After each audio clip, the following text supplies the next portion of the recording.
नमस्कार, आप देख रहे हैं एग्जाम टूर। आपसे बता दें, एक विद्यार्थी हैं, ये सफल कैंडिडेट है, इनसे चर्चा करेंगे, इनसे देखेंगे। थोड़ा सा रूम देखिए, इनका ये रूम है और इसी में रहकर तैयारी किए हैं। शायद कोई ऐसा एग्जाम नहीं है, बिहार का हो या सेंट्रल का हो, जिनमें इनका सिलेक्शन ना हो, लेकिन फाइनल सिलेक्शन नहीं हुआ। अभी वर्तमान समय में रेलवे में पोस्टेड है। इससे पहले जाइएगा तो बीएसएससी सीजीएल हो जाए, वहां भी रिजल्ट है। बीएसएससी इंटर लेवल हो, वहां भी रिजल्ट हो। एमटीएस जो केंद्र सरकार के द्वारा लिया जाता है, एसएससी के द्वारा, वहां भी है। 10+2 में वहां भी सिलेक्शन हुआ।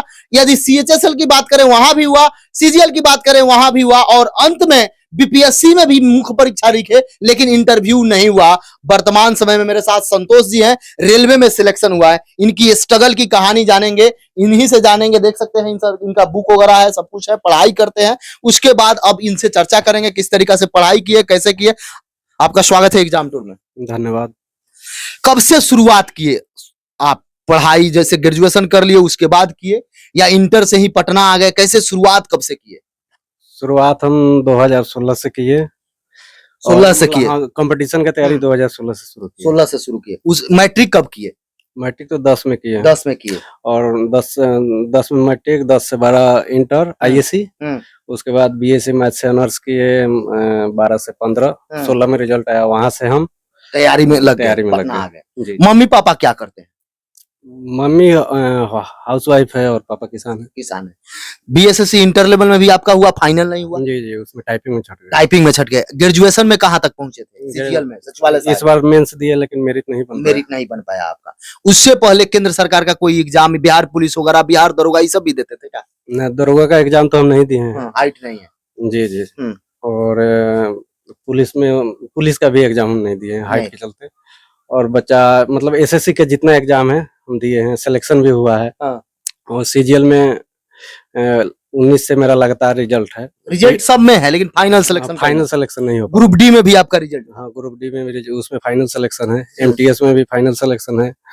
और ये टाइपिंग वाला में तो एक बार में हुआ, तो यही क्या बोलते हैं, सीएचएसएल में तो एक बार टाइपिंग में छट गए। और एक बार जब इस बार गुड्स गार्ड में हो गया तो टाइपिंग नहीं दिए। बहुत गरीब परिवार से आते हैं, मम्मी पापा सब लोग कोई रोजगार में नहीं है, सभी लोग कहीं ना कहीं किसान है, छोटा फैमिली है, फिर भी रह के तैयारी किए किस तरीका से? चूंकि कोई ऐसा एग्जाम नहीं, आप भी देख सकते हैं, ये कई सारे रिजल्ट दिए, लेकिन अभी रेलवे में कार्यरत है। किस पोस्ट पर हैं आप?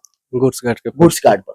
तैयारी कोई बच्चा शुरू कर रहा है, आप 16 से किए और अंतिम में जाकर सिलेक्शन हुआ। चूंकि कई सारा एग्जाम हुआ, लेकिन आपका उसमें हुआ नहीं। तैयारी कैसे करना चाहिए किसी भी बच्चे को, बताइएगा जो देख रहे हैं। रेलवे में वैकेंसी की भरमार है, बोला जा रहा है, कम ही सीट है, लेकिन 4-5 एग्जाम देना पड़ेगा। जैसे एलपी का हो गया, ग्रुप डी का हो गया, एनटीपीसी का हो गया, सबका आएगा। तो कैसे तैयारी कोई बच्चा करे, तो शुरुआत करे तो क्या करना चाहिए? शुरुआत में तो सबसे पहले बेसिक कंसेप्ट क्लियर करना जरूरी है। और जहां तक जब शुरुआत में बेसिक कंसेप्ट क्लियर हो जाता है, उसके बाद में हर सब्जेक्ट पर कमांड होने लगता है। उसके बाद आदमी सेट प्रैक्टिस पर आता है। और सेट प्रैक्टिस जब शुरू करता है, तो जैसे जैसे एग्जाम का वैकेंसी आया, एग्जाम का फॉर्म डाले, उसके बाद तैयारी शुरू होता है मेन। तो वहां पे होता है, अगर कोई ज्यादा जिसका बैकग्राउंड कमजोर है, तो जैसे जैसे एग्जाम नजदीक आता है, वैसे उसका मानसिक प्रेशर बढ़ते जाता है। एग्जाम का मेन चीज यही है। एग्जाम के समय में आदमी कूल नहीं रह पाता है, तो तैयारी के बावजूद भी सिलेक्शन नहीं हो पाता। कूल रहना जरूरी है। हाँ, सबसे पहला काम है कि जब आपका तैयारी हो जाए, एक एग्जाम आपके सामने है, तो सेट मारिए, उसका एनालाइज कीजिए और कूल रहिए। एग्जाम के समय में होता है क्या कि हम ये एक टॉपिक पढ़ रहे हैं, ध्यान रहता है कि दूसरा पर ही छूट रहा है, उसको भी पढ़ ले। जैसे जैसे एग्जाम नजदीक आता है, बहुत सारे किताब उठाने लगते हैं, उसमें आदमी भटक जाता है, टाइम भी बर्बाद होता है और माइंड डाइवर्ट होता है, और वहां से एग्जाम गड़बड़ाना शुरू। जैसे अभी एलपी का वैकेंसी है, मात्र 5696 पोस्ट है, 6000 भी नहीं है। तैयारी बच्चे जो कर रहे हैं, क्या अभी से उनको सेट प्रैक्टिस लगाना चाहिए, या पहले पूरा कोर्स देख लेना चाहिए कि मेरा समाप्त है कि नहीं, फिर से रिवाइज कर लेना चाहिए, तब करना चाहिए? आप क्या सुझाव दीजिएगा? तो पर्सन टू पर्सन डिपेंड करता है। अगर किसी का तैयारी हो चुका है तो उसको प्रैक्टिस भी करना चाहिए, रिवीजन भी करना चाहिए।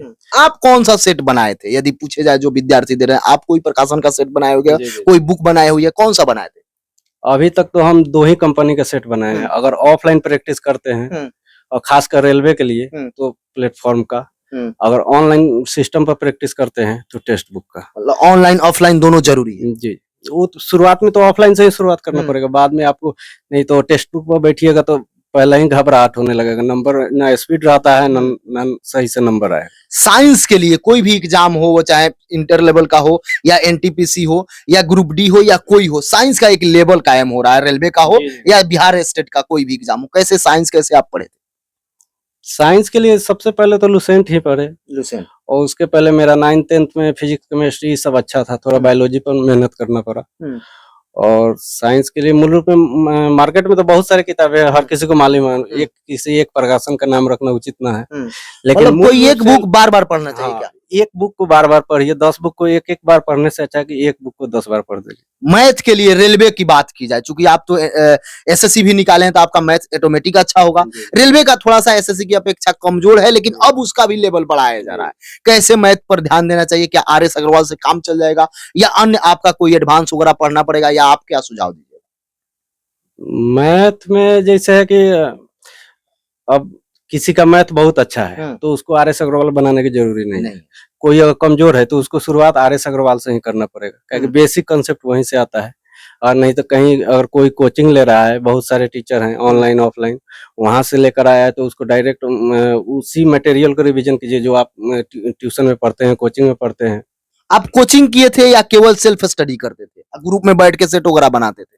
शुरुआत में कोचिंग किए, उसके बाद में सेल्फ स्टडी ज्यादा किए। अलग अलग कोचिंग किए या कोई संस्थान ज्वाइन किए थे? अलग अलग किए थे।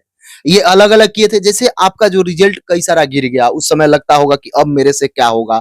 बहुत बार ऐसा हुआ कि आप फाइनल होते होते बच गए, बहुत प्रेशर बन जाता होगा, बहुत समस्या हो जाता होगा। आप बता रहे हैं कि आपके मम्मी पापा कोई रोजगार भी नहीं करते, तो घर से भी उतना सपोर्ट नहीं मिल पाता होगा।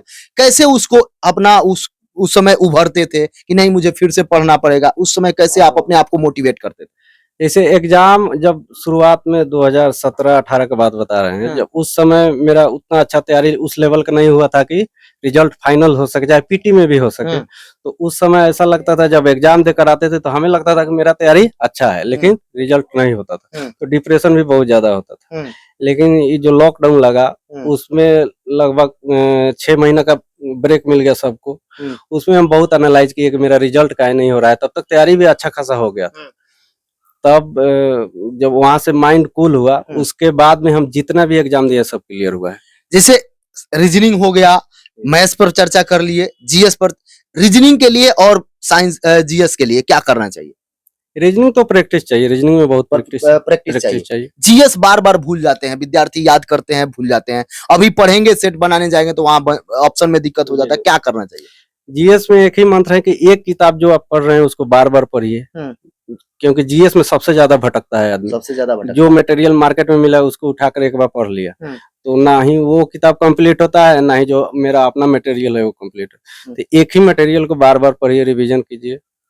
रिवीजन जरूरी है। सेट में सबसे बड़ा जो सेट में जीके मिलता है उसका डिस्कशन रहता है, उसको अच्छा से डिस्कस कीजिए, उसको नोट कीजिए, जो नहीं डिस्कशन करना चाहिए। जी जी।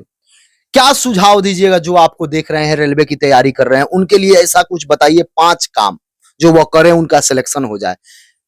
सबसे पहले तो अगर सब्जेक्ट वाइज अपना कंसेप्ट क्लियर कीजिए, उसके बाद में जो आप कोचिंग लिए हैं या ट्यूशन लिए हैं या सेल्फ स्टडी करके जो अपना मटेरियल तैयार किए हैं उसको बार बार रिवीजन कीजिए। शॉर्ट नोट्स बनाना चाहिए क्या? नोट्स बना हुआ है तो ठीक है, जरूरी नहीं, हर इंसान का अपना अलग अलग तरीका है, लेकिन आप बनाए थे? हाँ, हम बनाए थे। और किसी एक ही मटेरियल से पढ़िए बार बार, खासकर कंसेप्ट वाला कोई एक सोर्स अपनाइए, उसको बराबर देखिए, बार बार पढ़िए। जैसे अगर मैथ में ज्यादा भटकने का जरूरी नहीं है, अगर आपका मटेरियल आप जिस टीचर से पढ़े हैं उसका मटेरियल है, तो कभी कभी लगता है कि नया किताब में इसमें कुछ और कंसेप्ट मिल जाएगा, इसमें कुछ और कंसेप्ट मिल जाएगा, लेकिन मिला जुला के सब वही बात रहता है। 99% एक ही रहता है। अगर 1% आता भी है तो उतना तो छोड़ के चलना पड़ेगा। कितना स्कोर हुआ था एनटीपीसी में? आपका सिलेक्शन हुआ है। सीबीटी 1 में आपका कितना स्कोर आ रहा था? सीबीटी 1 में 88। सीबीटी 2 में? सीबीटी 2 में मेरा इसमें 83.3 था, 361 करके था, उतना स्कोर आया। और लेवल 2 में वही 83 से शायद ऊपर था, उतना याद ना है। और लेवल 3 में 86 था। 86 था। जैसे अब जो समय है, विद्यार्थी के पास कम समय है, सबका शेड्यूल दे दिया गया है, एक नोटिस बना दिया गया है कि अमुक तारीख का वैकेंसी दिया जाएगा, इस तारीख तक सीबीटी 1 होगा, अगला सीबीटी 2 होगा, सब कुछ विद्यार्थी के पास है। पहले आप लोग 19 में आवेदन किए थे, कब एग्जाम होगा कोई क्लियर नहीं था, लेकिन अब विद्यार्थी के पास है। उनको क्या ध्यान देना चाहिए, कैसे तैयारी करना चाहिए, एक मंत्र जो सिलेक्शन दिला दे। अभी तो जो टाइम भी कम है, तो सबसे पहले तो फोकस तैयारी पर ज्यादा ध्यान देना चाहिए। अभी किस पर विशेष फोकस करना है, कोई ऐसा टॉपिक, कोई ऐसा चीज जो आप दिमाग में, चूंकि आपका सिलेक्शन हो गया है, बताना चाहिएगा, जहां बार बार विद्यार्थी मिस्टेक करते हैं, उसको लेकर। अभी तो रेलवे का जो हम लोग मेंस दिए, उसमें लगा कि सबसे कठिन अगर मतलब टाइम टेकिंग है तो रीजनिंग आया। मैथ फिर भी ठीक था, लेकिन रीजनिंग आया। और उसके बाद में जीएस का कुछ टॉपिक नया ऐड हुआ है, जैसे कला संस्कृति हो गया, फोल्क डांस हो गया, ये सबसे ज्यादा क्वेश्चन आने मतलब स्टैटिक जीएस पर, स्टैटिक जीके टाइप का जितना क्वेश्चन है उससे। और पुराना स्टैटिक नहीं आता है, अब नया नया आता है। नया नया कुछ ऐसे नदी के नाम आएंगे जो कभी हम सुने नहीं है, कुछ ऐसे संगीतकार या गीतकार का नाम पूछ दिया जाएगा, या डांस का जो कभी पढ़ा हुआ नहीं है, चाहे सुना हुआ नहीं है, उस पर ज्यादा ध्यान देना चाहिए। और मूल सब्जेक्ट जो है इतिहास भूगोल, ये तो कंप्लीट रहना ही चाहिए, क्योंकि इजी क्वेश्चन एग्जाम में अब छोड़ नहीं सकते हैं। जिस तरीका से अब समय ड्यूरेशन बहुत कम है, क्या बच्चे को सेल्फ स्टडी रूम पैक करके करना शुरू कर देना चाहिए, या लाइब्रेरी ज्वाइन कर लेना चाहिए, या फिर से कोचिंग क्लास ज्वाइन करना? बहुत सारे बच्चे ये होते हैं, जब वैकेंसी आता है तो जाके कोचिंग ज्वाइन करेंगे और सोचेंगे वहां जो स्टडी कर रहे हैं उससे मेरा सिलेक्शन हो जाएगा। ये तो मानते हैं, विद्यार्थी पर डिपेंड करता है। कोई रूम में आपको सुझाव देना है, सुझाव के लिए सेल्फ स्टडी बेस्ट है कि कोचिंग बेस्ट है? सेल्फ स्टडी तो हमेशा बेस्ट है। अब जिसको कोचिंग की जरूरत है, जिसका कंसेप्ट ही नहीं क्लियर है, तो उसके लिए तो मतलब फाउंडेशन करना चाहिए। जिसका एज वगैरह है, अभी वैकेंसी में नहीं, जो नए है तो उनको कोचिंग जाना ही पड़ेगा। जो पुराने उनके सेल्फ स्टडी, जैसे हम लोग जैसा है, जिसको 4 साल 5 साल हो गया है तैयारी करते हुए, उसके लिए वो निश्चित है कि कभी ना कभी कोचिंग लिया ही होगा। तो उसके लिए है, अगर कंसेप्ट क्लियर है तो सेल्फ स्टडी करे, अपने रूम में करे या लाइब्रेरी में जाके करे, कोई दिक्कत नहीं। लास्ट प्रश्न आपसे है, बहुत सारे विद्यार्थी ये जानना चाहते हैं, आपके सफलता में सबसे बड़ा योगदान किनका है, मम्मी पापा के अलावा? मम्मी पापा के अलावा दोस्तों का है, खासकर पटना के दोस्तों का। तो कोई दोस्त जिनका आप नाम लेना चाहें, 2 4 5 दोस्त, उनका नाम ले सकते हैं? एक तो सामने बैठे हुए हैं संदीप, उसके बाद राहुल हो गए, उसके बाद एक दोस्त थे आनंद जी, उसके बाद आलोक सर है, और बहुत लोग हैं। एक बात बता दें, जो भी रेलवे की तैयारी कर रहे हैं, प्रतिदिन इस टाइप का कोई ना कोई वीडियो दिया जाएगा। तो आप यदि चैनल पर नए हैं तो एग्जाम टूर को सब्सक्राइब कर लें और लोगों में शेयर करें। इसके बावजूद भी लगे कि कोई मैं सवाल इनसे नहीं पूछ पाया, किसी में आपको कमजोरी है किसी सब्जेक्ट में, या कुछ जानना चाहते हैं, तो आप भी कमेंट करिएगा, नेक्स्ट इंटरव्यू में शामिल। जब भी आप किसी भी रेलवे की तैयारी कीजिए, एसएससी की तैयारी कीजिए, मूल रूप से आप होता क्या है कि लगातार आदमी एक सब्जेक्ट ही पढ़ने लगता है, उससे भी सिलेक्शन रुकता है। आपको हर सब्जेक्ट डेली कुछ ना कुछ पढ़ना है, मतलब बैलेंस करके चलना है। नहीं तो ऐसा होगा कि एक सब्जेक्ट में आप रह गए, दूसरा सब्जेक्ट अनबैलेंस हो जाता है। तो हर चीज को डेली पढ़िए, थोड़ा ही पढ़िए, डेली पढ़िए। और सेट प्रैक्टिस तो एग्जाम के समय एकदम नेसेसरी है। सेट प्रैक्टिस कीजिए, और ये नहीं कि एक दिन में 3 सेट 2 सेट लगा दिए, एक ही सेट लगाइए, उसको एनालाइज कीजिए। जितना टाइम आपको सेट बनाने में लग रहा है, उससे 2 गुना टाइम कम से कम लगना चाहिए सेट को एनालाइज करने में, ताकि उसका हर कंसेप्ट क्लियर हो जाए।